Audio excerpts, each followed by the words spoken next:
Hey, it's Clay, and this will be a video chart on Ethereum. We will take a look at the 4-hour time frame. If you're not sure what I mean by 4-hour, because you're new to charts, instead of each one of these candlesticks, as they're called, representing 1 day's worth of price action, which is what you would normally see, each one represents 4 hours. So this here may look like a couple of months worth of time. It's actually just the past couple of weeks broken down into 4-hour time slices. I like to do this time frame. I think it does a good job of telling the quote-unquote story of the price, and then makes mapping out where levels of support and resistance a bit easier to see. Friendly reminder, Ethereum is open 24/7, so if you're watching this video 15, 20 hours from now, then yeah, the chart might look a little bit different for you. But my goal here from the presentation standpoint is to keep this video relevant for as long as possible, and I'm going to accomplish that by talking about more so general levels, and then walking you through some questions, and based on how you answer those questions, that'll dictate the current status of the chart. So the big dynamic here that's occurred is that, and this chart's a little tricky to talk about because there's varying perspectives that goes into it, meaning if you're some sort of day trader and you bought up there and your plan was to buy and sell within, a couple hours, well then yeah, from that point of view, the chart's looking pretty bad.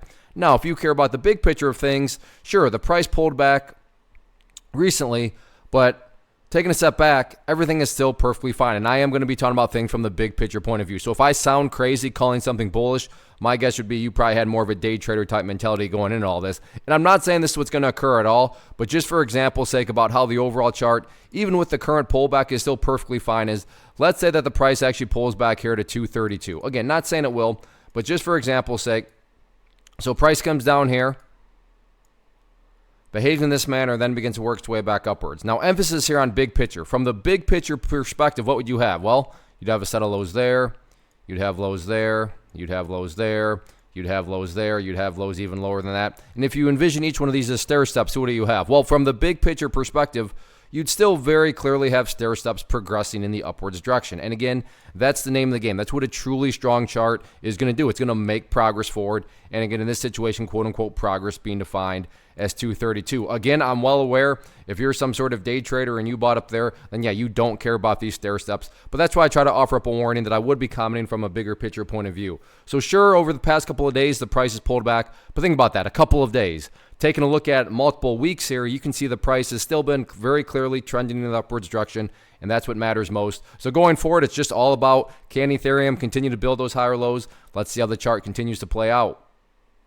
First off, thanks so much for watching the entire video. Real quick, before you go, I want to invite you to a live webinar, web class, training, workshop, online event, whatever you want to call it, but it will be me live revealing to you what I've discovered that has allowed me to transform myself from being an employee to being my own boss, including how I had only one losing day out of 73 days in total.